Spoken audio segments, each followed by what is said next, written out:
For more than 50 years, Albania and its capital Tirana was so hermetically sealed they were named the Little North Korea of Europe. Even today, the communist dictatorship will still considered one of the most repressive and bloodiest regimes of contemporary history. More than 100,000 people passed through Gulag-style labour camps. More than 6,000 went missing, thought executed or tortured to death. Those who were not communists forced from government positions as the dictator Enver Hoxha outlawed religion and disposed of his opponents, the feared Sigurimi secret police reigning supreme. I was accused after meeting with English tourists.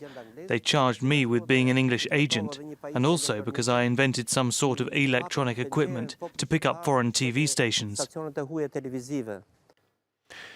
For his supporters, though, Hoxha was the man who drove out the Nazis at the end of World War II and then ensured that the country rose from the ashes, rebuilding it and vastly improving schooling. In the 1980s, Mikhail Gorbachev's reforms swayed the communist bloc, the socialist republics collapsing one after the other. But Albania stood firm, one of the last to resist. Hoxha died in 1985, but his legacy lived on under Ramiz Alia. At the start of the 1990s, though, anger swelled, mass protests culminating in the pulling down of the statue of Enver Hoxha in the heart of Tirana. Nearly 30 years on, Tirana will gradually emerging now from its isolation and integrating more and more with Europe. But still, the wounds that cut so deep in the small Balkan country have not gone away. Well, Juliette, Lacharnay and Cécile Khindria revisit Tirana for France 24.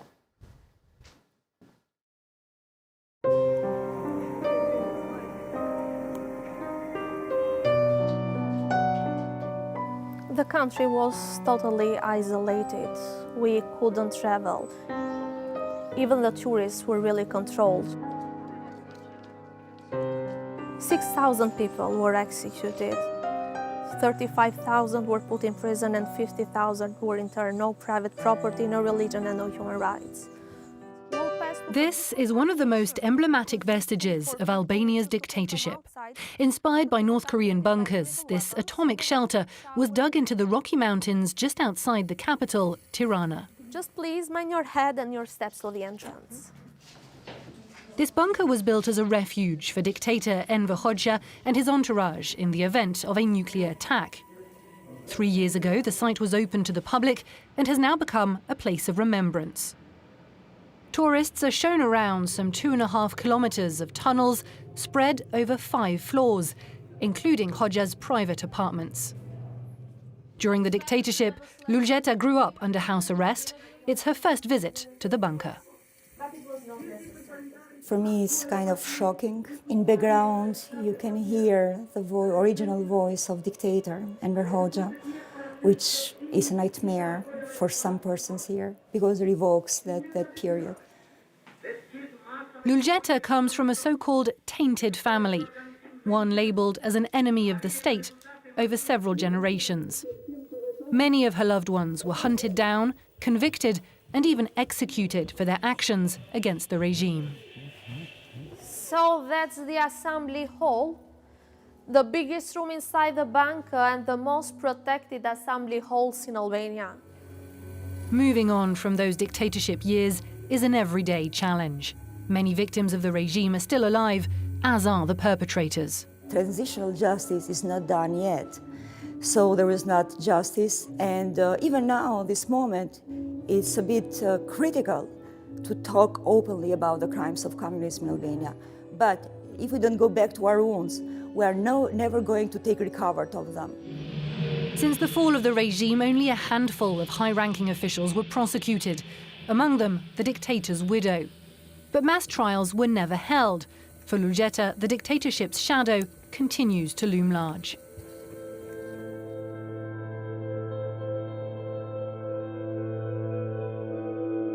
"30 years on, traces of this dark period are everywhere. Like these bunkers scattered all over the country. In recent years, the capital has been turned into an open-air museum. In 2017, the former headquarters of Sigurimi, Albania's secret police, were opened to the public. It's from here that a network of spies and informers imposed a reign of fear for over a quarter of a century. Hi, how are you? Hi, you've had some problems? Yes, we've had some small issues with the phone. Neski Vako worked here for over 20 years of Hoxha's dictatorship. This former engineer acted as the regime's ears. Here there was a portable bed. So there was one table here, and there were two chairs there. Today, the museum condemns the communist dictatorship's horrific actions. But at the time, thousands of microphones were hidden across the country in order to detect any activity viewed as unlawful, whether in hotels, embassies, or Albanian homes. But you would be the one setting up the bugs. I would go there myself, absolutely. First, I would study the area to make sure that neither the accomplice nor the subject would suspect anything, so it would be real, so the conversation would be real. We would put the bug in the shoes, in any of the items you see here. Inside the heel, we would open it, put the bug inside and close it again. Members of the secret police could record as many as 40 conversations at a time. Today, the museum's director has charged Neski Vako with the upkeep of all the memorabilia. Regarded as a mere technician, he was never charged for his actions. It was my duty. Whether it was then or now, it works the same way. For me, it's a question of pride. Of course, some errors were committed. I have one regret, though. I should have gotten involved. But if I had done so, I would have faced the same destiny. Today, this small nation of 3 million citizens is still licking its wounds. Communism may have fallen, but Albania remains one of Europe's poorest countries, overrun as it is by corruption and organised crime. At the turn of this century, in a bid to rekindle hope among Tirana's residents, the former mayor had the city's crumbling walls repainted in flashy colours, a symbolic and political gesture. Edi Rama now heads Albania's government. His approach is to let the city do the talking through its many museums, institutes and commemorative events. It's the necessity of a physical dimension of history for the younger generations. The communism that we lived, the stories that were our stories. If we tell them to youngsters, they think we're crazy.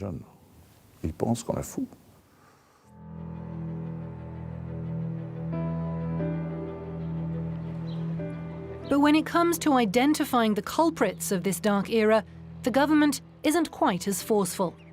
It took 25 years before authorities finally declassified the archives of Albania's former secret police. I think the Albanian society was not prepared for this, till it came to a moment that this past was so important to deal with. So people needed to just to open and to tell everything that happened. Since 2015, any individual whose family was targeted by the communist regime is now entitled to access the relevant records. Hamza is one of them. He lost his father, a fervent anti-communist activist, during the dictatorship. It's the first time he's been allowed to read the secret police's account of events. We first surrounded the house, then we found their hiding place. They couldn't escape us. He then killed himself. I'm very touched. Discovering these original documents is very moving. And I can really imagine the day my dad was surrounded.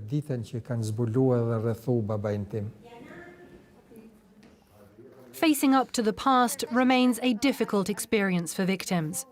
During the dictatorship, many Albanians betrayed their own relatives, sometimes willingly, but more often under duress. This was a way that Sigurimi worked. They looked for collaborators in the really close network, family, friends.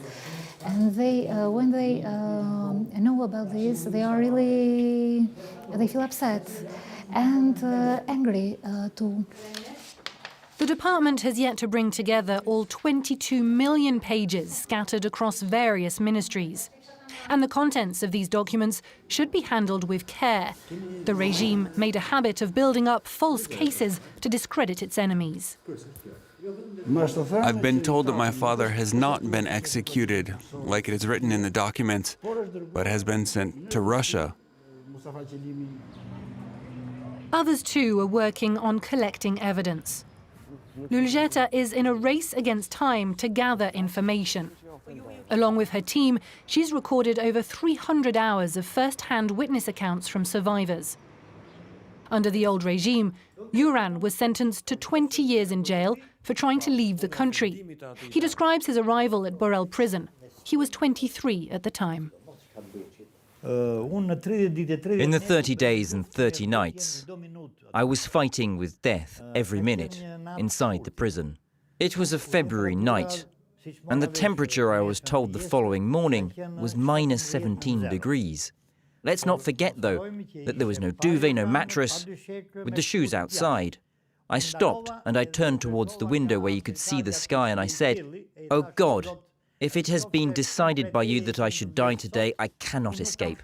But if you have not decided it, I will survive." Created only recently, this state-funded organization studies the communist dictatorship's crimes and consequences. For the victims, who are still demanding justice, the past is far from over and done with. You, as institutions, groups of interest, associations of political prisoners, etc., you can go with a lawyer and file a lawsuit to the prosecutor. In 2015, a law was passed to prevent former members of the secret police from entering high public office.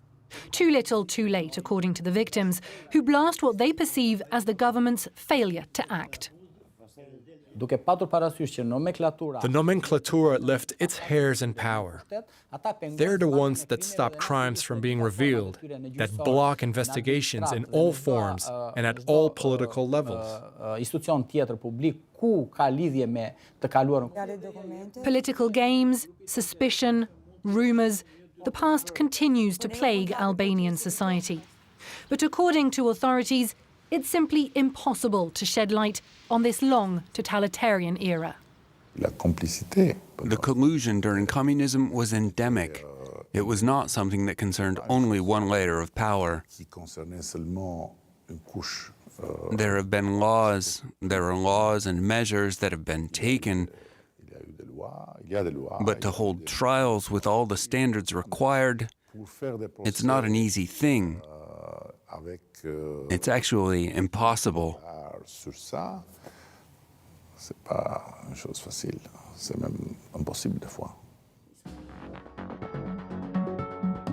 Yet the past continues to haunt survivors. Among the hot-button issues is the fate of some 5,000 people who disappeared under the regime and are thought to have been killed and buried in secret graves. Last November, the Albanian authorities, in partnership with the International Commission for Missing Persons, finally decided to seek out the remains and identify the victims. Like scores of people before him, Hamza has come today to provide a DNA sample. He's been searching for his father and 6 other family members for nearly 30 years now. My father, this is my father, Job Kazaz. Collecting information and building a database. That's the delicate task of these experts who are trying to piece together the huge puzzle of a lost generation. So basically, those are sort of the challenges which we don't have, for instance, in Western Balkans, because countries of the Western Balkans have established dedicated institutions. They have enacted the appropriate legislation in place. But if there is a political will, then we are confident that this process is going to move forward. Just like Hamza, Jovan too is obsessed with finding his father. Having investigated for over 15 years, he thinks he's finally identified the mass grave where his father's body was abandoned. He takes us to the site a few kilometers from the center of Tirana. Bones, human bones. I found, I think, more than 15 human remains of a missing person.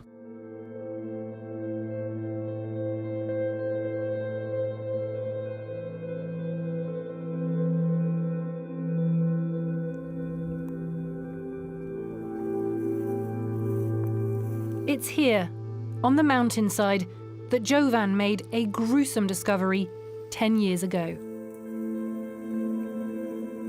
The first person we found was here, exactly